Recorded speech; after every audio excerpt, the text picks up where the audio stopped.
Okay, so everybody who is watching, this is the viola player Lawrence Power. I'm starting with you because you are the one, or you're the screen right next to me. And next to him is the filmmaker Jessie Rodger. Um, and the reason I'm talking to them today is that they have put together this production company, which is releasing a series of videos in which music interacts with other art forms in some ways, exploring the meeting point between music and other art forms in a way which is which is very suitable for the cusp, because obviously that is what we are all about. And it's also this project. It comes off the back of the lockdown commissions, which you started some months ago, which is eventually going to be a series of 10 videos, isn't it? Yes. Yeah, and you've done six so far, is that right? Yes, the seventh one's coming out soon, and yeah, basically by June or July we'll have a set of ten films, which was a lovely sort of trajectory for this whole this whole period that we've all found ourselves in. And it's been a really lovely thing to keep returning to over this past year. You know, through the various sort of stop starts that we've all had for live performance. It's been so special to have something that's sort of bulletproof to the pandemic, and that you can just return to and be creative with, rather than waiting to see if you can do a concert. You know, and that somehow is so frustrating. So it was really great to start this project with Jessie back in April. I think we spoke about it, Jessie, and everything sort of came into alignment really easily, actually. Because everyone was at home, it was very easy to start conversations with composer colleagues. And I love new music. It was lovely to reach out to composers. It was lovely to reach out to Jessie and just talk about ideas and talk to venues as well, because all of these venues were empty. Mm. This really struck me at the time, that there was this sort of Availability at this, all. yeah, this sort of pathos that was just in all of these halls, these halls that just weren't open. And I think you sort of discovered that when you get into these halls and you play on stage by yourself, they do have an atmosphere. So to bring new music together with film and everything was that's a long answer to your question. We're on number seven. I mean, yeah, I mean, it was great that you explained a little bit about what that project was. I mean, it's so in a nutshell, it was it is going to be 10 videos filmed in 10 empty iconic venues, featuring in each a new piece by a contemporary composer, commissioned specially for this project, and a new piece for solo viola is crucial to point out. So in a way, I mean, this is a kind of continuation of that idea, in that you're using interesting venues again, but you're playing pieces that already exist. Is that um, what? you mean with the With, new with your new production company? Yeah. with the new production company? Well, yes. I mean, that's what our first project was, the Chacon film, 64 Variations, which is a piece of music that's fascinated me, but also a piece of music that I think it's really interesting to sort of unpick a bit. You know, actually, I'm fascinated by the sort of pros and cons of tradition as a musician. You know, in a way, you've always got to come to things with a blank canvas, and it's very hard as a musician when there's such strong traditions on certain composers and pieces of music. So I've always been fascinated by that with this piece in particular, and which is why it was lovely with Jessie to devise this idea that actually this piece is simply a set of 64 variations. In a way, that's the majesty of it. The majesty of it isn't the fact that it's become an iconic piece of music that's been played a certain way for many years. For me, it's just trying to unlock the majesty of a piece that regenerates itself every 4 bars. It's a very simple structure, but of course within that, Bach has like redefined Western music in a way, and then to bring in the dance element and again reach out and collaborate with someone which Shariah danced so beautifully. And for this last year, I've had more time to sort of connect with people, and to put this project together was wonderful. And in a way, adding dance and voice to this piece, that it was very much a sort of requiem for his wife who just died. It somehow seemed to add the right sentiment to it, to me. Mm-hmm. And certainly, this is a very long answer again, sorry. No, it's good. Then again, if the goal of these films is to reach out to, or indeed, if now is a good time to reach out beyond our little bandwidth of classical music and maybe invite other people in, you know, I hope that these films sort of maybe, find people who maybe won't necessarily go to the Wigmore Hall or go to the South Bank, but yet they see this thing and they react to it and they really like it. So that's the goal with some of with these films. Well, there's something crucial about having it in those venues as well. And there was a very interesting quote on your new website about what you're trying to do, which I'm just going to read back to you in order to unpack it a bit. You say, when you take the audience out of the equation, music can become more three-dimensional and the viewer can experience it in a different way. So that was fascinating, because I kind of want to ask you in what different way? Well, actually, and this ties in with Jessie in a way. Like, I feel, and I think Jessie, you'd agree with this. Like, for someone like me to go to Jessie and say, "Can you come along and film my concert next week?" is, you know, that's great to work with someone fantastic on that. But actually, it's incredibly limiting to you, Jessie, to sort of expect, like, your boundaries are very set when there's an audience there, and you don't want to be seen too much by the audience because it's about the live experience. And in a way, ironically, you're getting a very 2D version of a performance when there's an audience. And I think what you just read out, in a way, for me, maybe it's just a defense mechanism to sort of, rather than be melancholic about the lack of live performances over the last year, I've actually found it quite liberating to think that, well, when the audience isn't there, I think you can film and get inside a piece of music in a much more immersive way, and certainly investigate that. And I think, Jessie, you know, to do that in a live concert is very hard from your side, isn't it? Yeah, I think it's really hard. You're always thinking about the audience that's right next to you or in front of you or behind you. You know, you're constantly aware and trying to move really, like, minimally. So it's funny that the pandemic has actually given us, like, unconsciously, subconsciously, this opportunity to play with how you portray a performance. And I didn't realise that actually that shift had occurred, but I think the lockdown commissions and working with Lawrence also on his Chamber Music Festival in West Wickham, just through this year, we've kind of actually been experimenting with that. And I didn't even realise that process was happening, and that actually creatively it was opening doors that in my head hadn't quite opened yet before this actually happened. So it has kind of, in that sense, it's been a positive for at least my creative process, is actually trying to think about the viewpoint of someone watching that, so the audience's eyes, and giving them what they can't get from being in the audience. And yes, so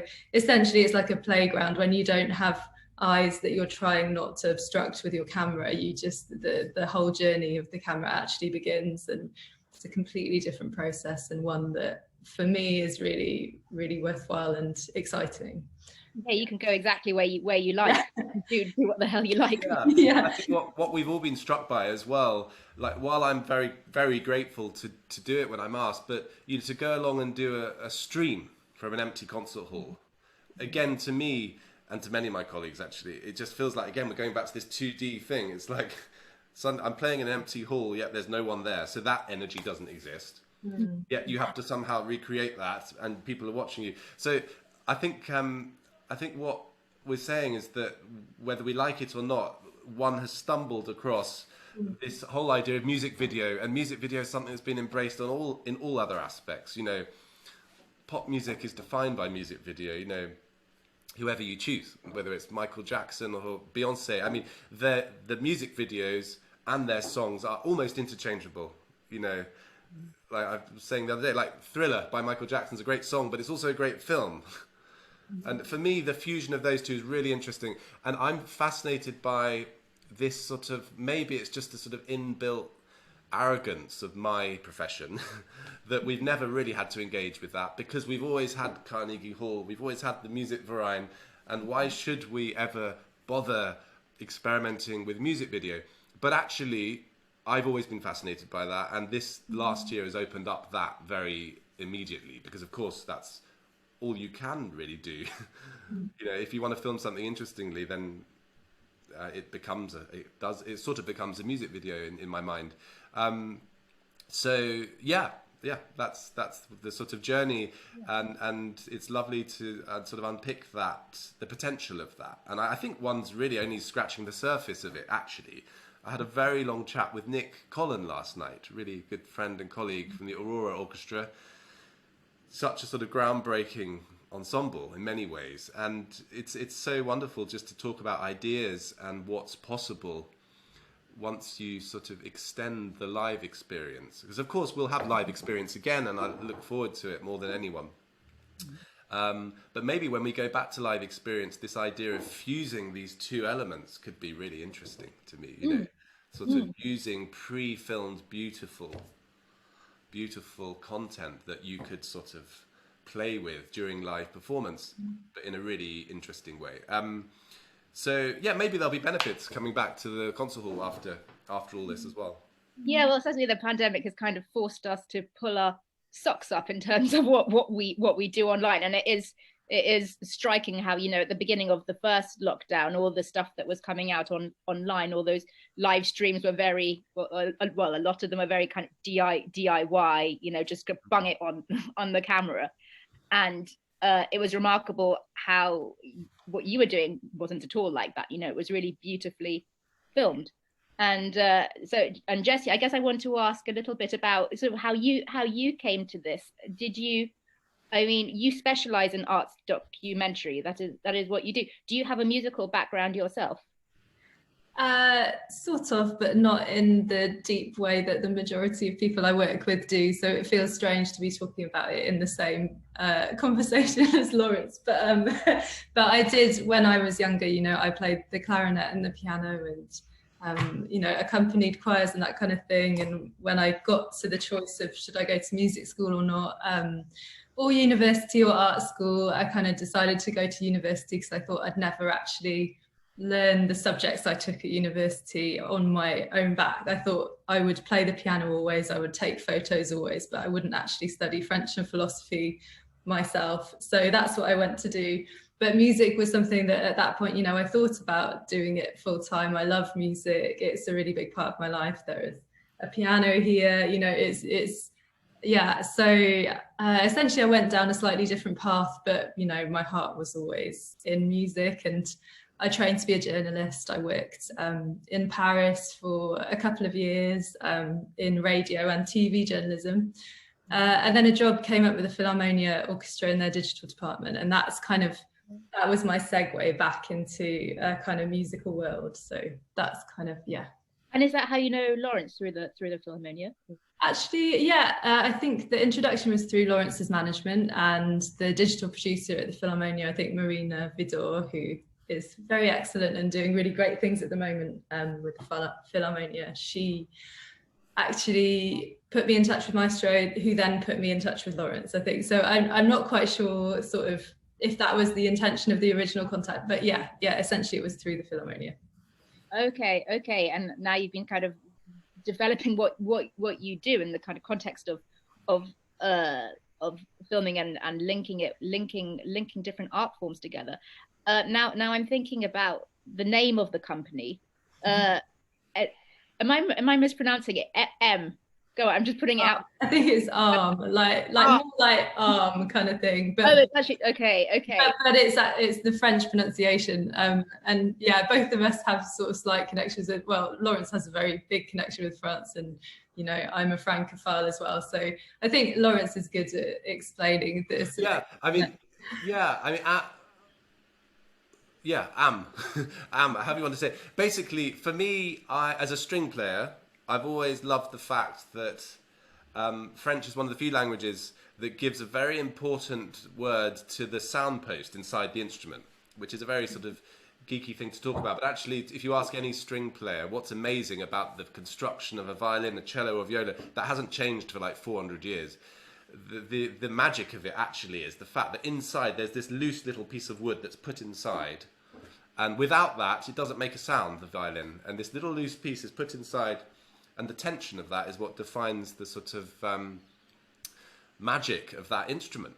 without it, there's silence, you know. And so I love that aspect of my job, and I love the fact that, you know, in French, it means soul, of course, like anima in Italian, is soul, but it also means soundpost in French. And I love this idea of this sort of this little bit of wood that connects an instrument so importantly. And, you know, the whole idea of this company is to connect the arts in an interesting way.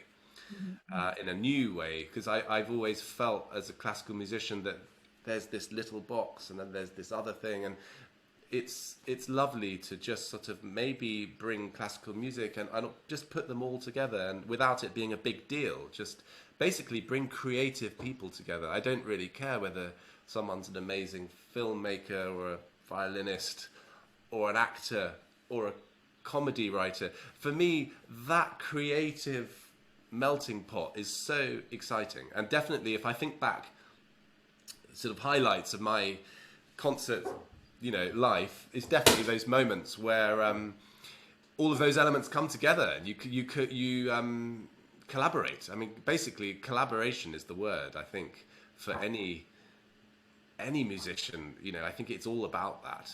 Whether you're playing with an orchestra or whether you're working with a filmmaker, it's all about collaborating and about connecting. And in a way, the name of the company, that's where it comes from.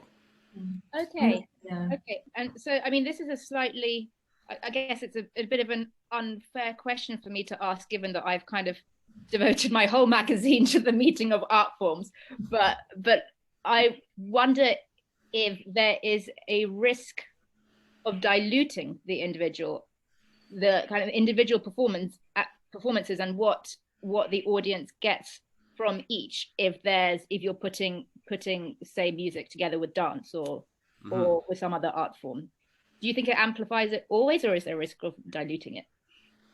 Well, I mean, of course, it's like anything you do. You want to do, I would only ever want, and again, at the end of the day, it's all subjective. So I'm sort of aware that, you know, as a musician anyway, I'm always open to someone saying that was awful or that changed my life. I mean, there's this sort of ambiguity to my job as a performer on that level. So in a way, I think you just have to believe in what you're doing. For me, it's all about, and I was talking to Nick about this last night, you know, vis-a-vis their wonderful prom of Symphonie Fantastique. I'm not sure if you caught that with the Aurora Orchestra. How can you take something and, you know, and somehow amplify that message with these other elements? So of course that's the intention, and of course some people will find something very moving, and some other people will hate it. So I'm very comfortable with that. I think that you just have to, like anyone's job, I mean, you just have to believe in what you're doing and do it with all of your passion and believe in it.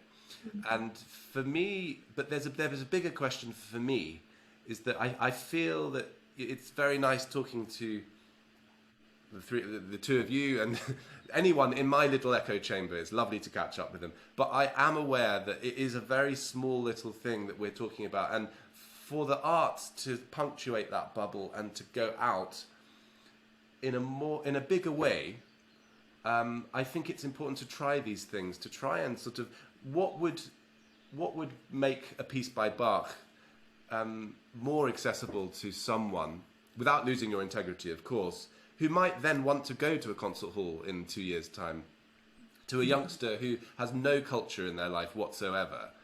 What that's fascinating to me, much more than someone saying, well, I hated the way you did this because you surely can't do that because that's never been, whatever. In a way, I'm quite comfortable with that contradiction at the moment, because actually, for me, the whole message of is about creating something that ultimately will invite people into the arts who aren't there already, rather than sort of preaching to the converted, maybe. Yes. I guess. Yeah, I'm just thinking, because whenever I've gone to experience some cross arts collaboration and found that it hasn't worked for me, for me, usually the reason behind that is because the two art forms have been kind of bunged together arbitrarily. Yes. You know, you just think, let's take a bit of that and bit of that, put it together, and, you know, bang, you've got fusion. And Yes. and actually, what makes it work is if you think about how suitable one is for the other. You know, if you think perhaps this is bringing out this rhythmic property of this piece, and this is perhaps bringing out the colors of this artwork, or so perhaps there's something in that. Of course, absolutely.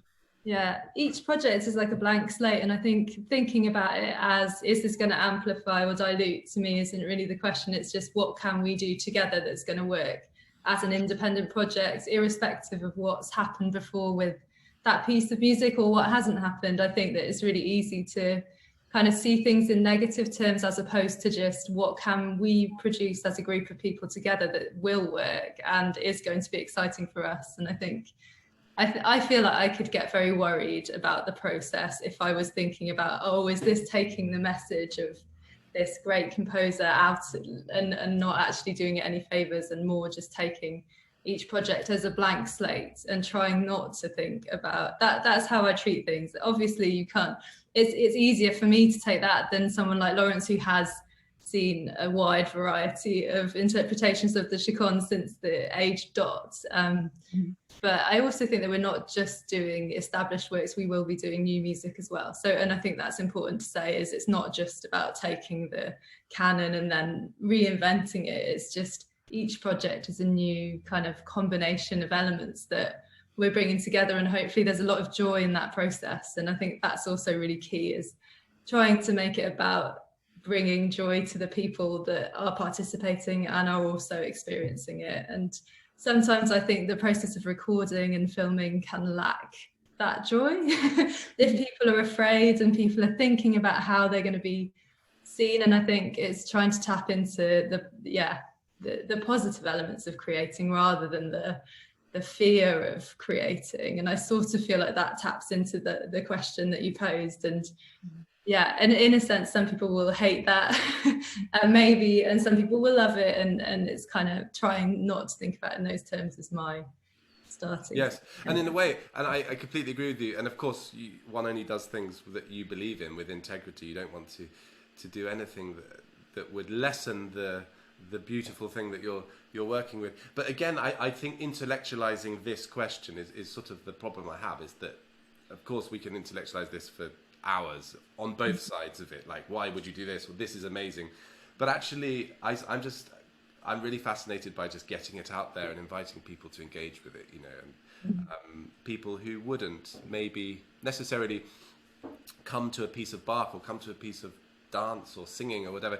And of course the internet is such a powerful thing with that. And I think, as you said at the beginning, you know, there was this explosion of sort of online content at the beginning of the lockdown, this sort of, dare I say, sort of diarrhea that just went, everyone wanted to say, I can still play. So they were playing to the mobile phones, they were doing everything. And it's quite nice in a way. Yeah, I was really struck. I mean, of course, with a young family as well, I just have like an hour and 10 minutes a day to think about anything. So I just wanted to make that time count. And I think we now realize the potential strength of the internet. That it just has an enormous reach. Of course it does. And I find that exciting for new music, because that's a big part of my life. You know, suddenly people engage with new music in a very natural way. Yet they probably wouldn't cross the threshold and come and hear me do a contemporary solo viola recital in their thousands, let's be honest. Yet online, you know, it's much bigger, the reach. So yeah, all of these things, it's exciting to sort of put it out there and let people engage with it, really. Yeah, I mean, the visual component is so important, plays such a huge part. One thing I wanted to ask, and actually this is the question for you, Jessie, I wonder to what extent does the music or the qualities of the music that Lawrence is playing impact your filming technique or your filming decisions? Do you listen to the rhythm and accordingly kind of move the camera in a certain way, or? Yeah, I mean, the ideal answer to that question, what I would hope is that I do respond musically, and I hope that that's what I bring to my filmmaking to actually the filming, directing, and also in the edit process as well, because both are sort of really important. But it's not always possible, and you don't always want the camera to be moving with the music, you know, because Lawrence is also moving, and you can get this weird jarring effect of like me swaying and Lawrence also swaying in a different way. And so there's always a balance to be had between the editing, the filming, and the performer, and how you bring that together. But it's a huge element. And I actually, what gives me life and what gives me energy in my work is the music. So when it's a brilliant performance, I mean, it's a joy to work with Lawrence for that reason. I mean, yeah, obviously the sounds that he produces, the musicality, it's just like, it gives me such energy to respond to that as a filmmaker. And I think I kind of find it hard to imagine doing filmmaking without music. It drives literally everything that I do. It drives the edit process. So yes, basically the answer to your question is it absolutely plays a really important role. And there's a technical side to it where if you don't edit a take at all, you can be extremely musical in how the camera moves. But if you're actually wanting to cut between angles, then that movement has to be coherent with how you're cutting. So yeah. There's these angles that kind of play into it. I'm really interested in long takes at the moment, and that's a big part of what we're trying to do. Actually, is everything is live, recorded live by Brett Cox, who's one of the great collaborators of AM so far, who's recorded basically all of the lockdown commissions. And it's, yeah, I think it's so key that with something that says it's live, for it to truly be live. And I think the audience feel that. So that's another key thing. Yeah, and actually that's one of the lovely aspects of working with Jessie and Brett, who's a fantastic producer and engineer, is that you know, Brett works a lot with pop musicians, or however you want to categorize it, non-classical musicians as well as classical. And we had some really interesting conversations, and I think the whole idea of music video, the thing that I don't quite get with the pop side of things is that it's never live. It looks amazing, but it's very, very rarely live. And when it is live, it's like a big deal. This is live. And I think actually what I'm enjoying is that really being very, very honest, warts and all, you know, what you see is what you're hearing. And actually, you know, and as we now start collaborating with different musicians and different people, I think that is probably that will be something that sort of decides who wants to work in this way. Because, you know, rightfully or wrongly, there are people that just don't want to be recorded like that. They want to be edited, and they want to. Yeah. It's like actors. Some actors will happily go in and improvise for days before a shoot, and others will only turn up with their script, and it's just a different process. And I definitely think the soul of these films that we're doing, and for the future, will be that these are live performances that also look beautiful, and that's actually quite an important thing to me, because I think maybe music video in pop has slightly fallen down with the fact that it's not live. Okay, well, I mean, yeah, I like the ambition. It's good. You need to have exacting standards for this kind of thing. It's been really fascinating talking to you both about this.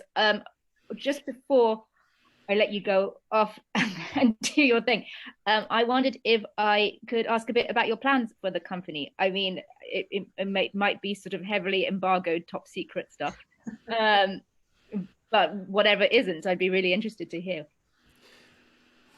Jessie. Yeah, I mean, yeah, Jessie, sorry, after you. No, I mean, I didn't know if it was a joke or not.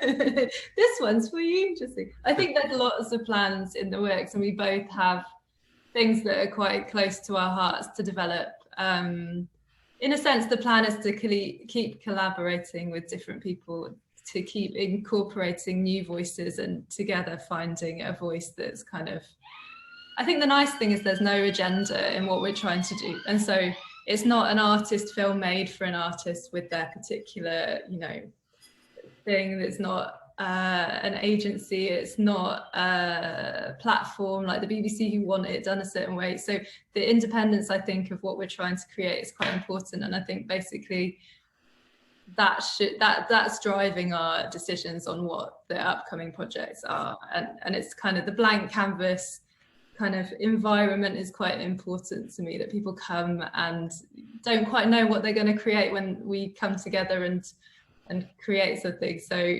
yes, that's a very ephemeral and long-winded way of answering your question. Yeah, and I think from my side, again, I just want to sort of resist the temptation to always go back to one's default setting, which is I'm very privileged to live in this world, and I play an instrument and I travel, and I'm really grateful for that. But actually, what creatively excites me more than anything, of course, we can filming music videos with amazing people, of course, but also there are certain creative people that I find equally inspiring to talk to and to get under the skin of their stories. So I mean, that of course is not music. That's creating a sort of narrative on film and showing someone's creativity. For me, that's as interesting as putting down an interpretation of X piece by Bach or a contemporary piece of music. I guess I'm just trying to sort of, for me, it's all interchangeable. Whether I don't think it's just about music. I don't think it's just about words. I think it's just getting under the skin and sort of shining a light on these amazing crafts that we're all doing, whether it's music or writing or or dancing or sport. I mean, the whole thing. It's about where people's sort of soul exists, and I'm really interested in that. And I'm really interested in where that point starts in people's lives.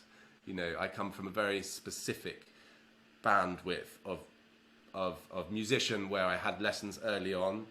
Actually, not as early as some people. I had a childhood. I started at 7, so that was okay. But I'm interested in those moments where why they start playing, or that moment in time that sort of changes their life. I'm fascinated by that.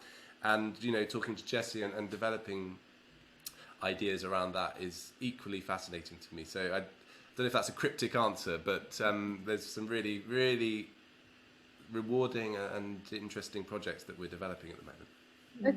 Okay. I mean, it all sounds you've left just enough mystery and ambiguity there for me to be even more intrigued.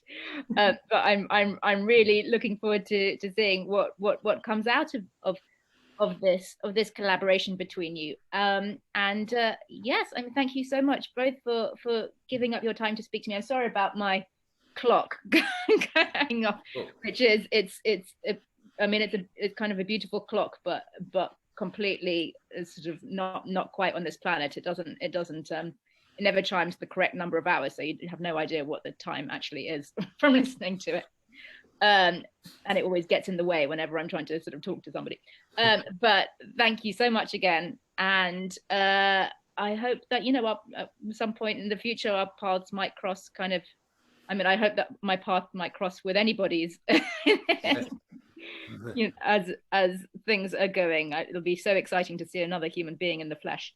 But I wish you all the best with it, and thank you so much for giving up your time to speak to me. Thank you. Thanks so much, Hannah. Thanks for having us. Thank you so much. Hannah, see you. Bye. Bye.